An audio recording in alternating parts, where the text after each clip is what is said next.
آغاز کر رہا ہوں میں اللہ کے نام سے، اور اس کے بعد مدحت خیر الانام سے۔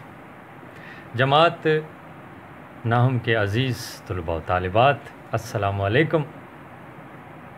امید آپ خیریت سے ہوں گے۔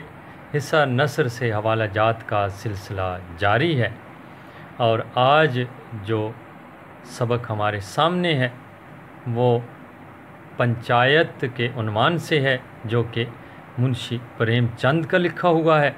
پنچایت کے حوالے سے پہلے بھی تعارف بتایا ہے، دوبارہ مختصر سا سن لیجئے کہ پرانے دور میں گاؤں دیہاتوں میں تھانے کچہری کے چکروں سے بچنے کے لیے گاؤں کے معززین سے ہی کسی تنازع کا، جھگڑے کا فیصلہ کروایا جاتا تھا، اور اس سے پنچایت کہا جاتا ہے۔ اور آج کل جو ہے عدالت میں لوگ جاتے ہیں، جو کہ حکومت کی طرف سے ہوتی ہے، وہ اپنی مدد آپ کے تحت لوگ کام کرتے تھے اور فیصلہ سناتے تھے، اور اس فیصلے پر دونوں فریقوں کو عمل کرنا پڑتا تھا، ضروری تھا۔ آج کل بھی مثالی دیہاتوں میں یہ سلسلہ جاری ہے۔ بہت ہی اچھا سلسلہ ہے کہ بات گھر میں ہی رہ جائے تو اچھی ہے۔ ٹھیک ہے جی، کتاب سے ذرا عنوان دیکھ لیتے ہیں، پھر میں آپ کو حوالہ جات بتا دیتا ہوں۔ عزیز طلباء و طالبات، یہ سبق ہے جی پنچایت، اور اسی حوالے سے میں نے آپ کو حوالہ جات بتانے ہیں جی آج۔ جناب، اس حوالے سے پہلی بات جو شامل کی جا سکتی ہے وہ یہی ہے کہ بات ہونٹوں میں دبی یوں ہی دبی رہنے دو، بات نکلے گی بہت دور چلی جائے گی۔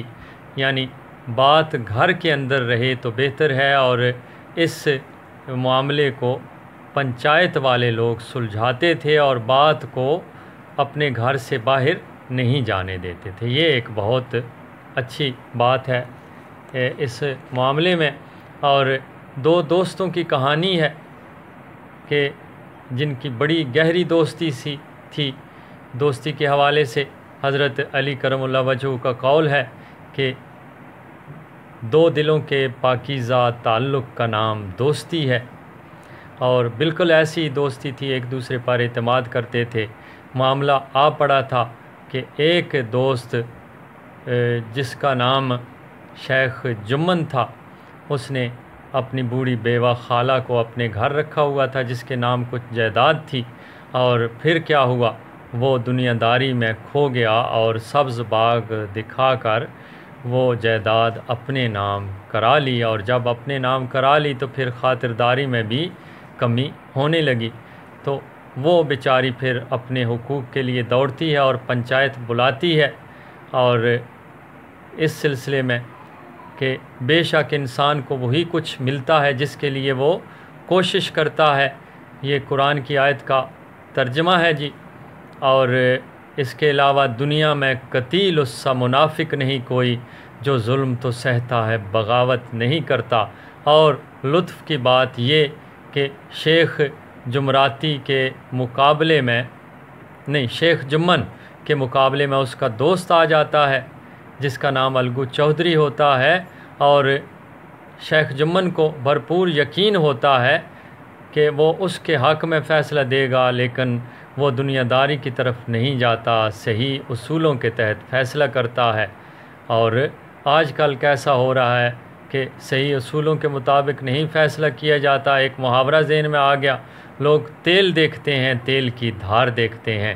تیل دیکھو، تیل کی دھار دیکھو، یہ آپ لکھ سکتے ہیں جی۔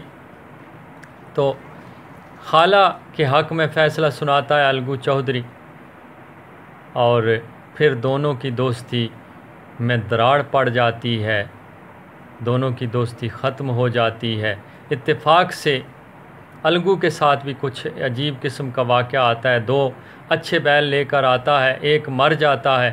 طرح طرح کی باتیں ہوتی ہیں کہ شاید شیخ جمن نے اسے زہر دلوایا ہے، ان کی بیگمات کی آپس میں لڑائی وغیرہ ہوتی ہے، اور پھر کیا کرتا ہے وہ سمجھو سیٹھ کو فروخت کر دیتا ہے، سمجھو سیٹھ اس سے کام زیادہ لیتا ہے اور چارہ وغیرہ کم ڈالتا ہے، اس کی حالت خراب ہو جاتی ہے اور وہ بیچارہ ایک دن مر جاتا ہے۔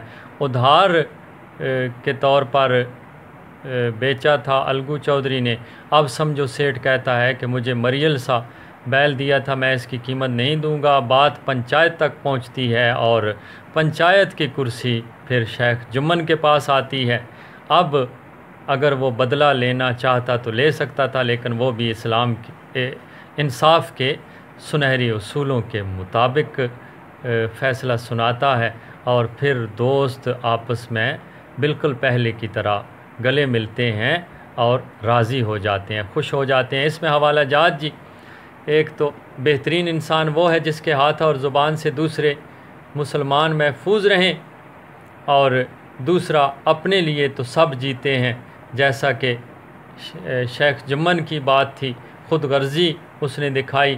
مزہ تو تب ہے کہ انسان دوسروں کے کام آئے، جس طرح الگو چودھری اور دوسرے پنچایت کے جو کارکن تھے وہ خالہ کے کام آئے اور انصاف کے سنہری اصولوں کے مطابق کام کیا، حالانکہ جو پہنچ تھی وہ شیخ جمن کی تھی، وہ غریب تھی خالہ، اس کے حق میں فیصلہ ہوگا۔ بہت اچھی بات جی، کہانی سر کٹ کے تیرا چڑھ جائے نیزے کی نوک پر، لیکن یزیدیوں کی اطاعت نہ کر قبول، بالکل ایسا ہی فیصلہ ہوا۔ اللہ کی صفت ہے عادل، تو وہ چاہتا ہے کہ لوگ بھی انصاف کریں۔ عدل و انصاف قیامت پر ہی نہیں ہے موقوف، زندگی خود بھی گناہوں کی سزا دیتی ہے۔ ایک اور حوالہ، مجرم کو جانتا تھا مگر اس گواہ نے انصاف کے کٹہرے میں بینائی بیچ دی۔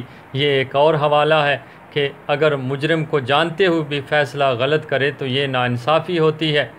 اور کیا ہے جی، اپنا الو سیدھا کرنا، یہ سمجھو سیٹھ کے حوالے سے ہم شامل کر سکتے ہیں کہ انہوں نے ادھار میں بیل خریدا اور پھر اپنا الو سیدھا کرتے رہے، اس کے چارے کی فکر نہ کی۔ تو حسن اخلاق کے حوالے سے کہ لوگوں سے اچھے اخلاق سے بات کیا کرو، نبی کریم صلی اللہ علیہ وسلم کی حدیث پاک کہ بے شک مجھے معلم اخلاق بنا کر بھیجا گیا، ایک اور حدیث کہ بے شک مجھے اخلاق کی تکمیل کے لیے بھیجا گیا۔ امید ہے آپ کی سمجھ میں بات آ گئی ہوگی۔ اس کے ساتھ ہی آپ کا معلم ممتاز گوندل آپ سے اجازت چاہتا ہے۔ اللہ نگہبان۔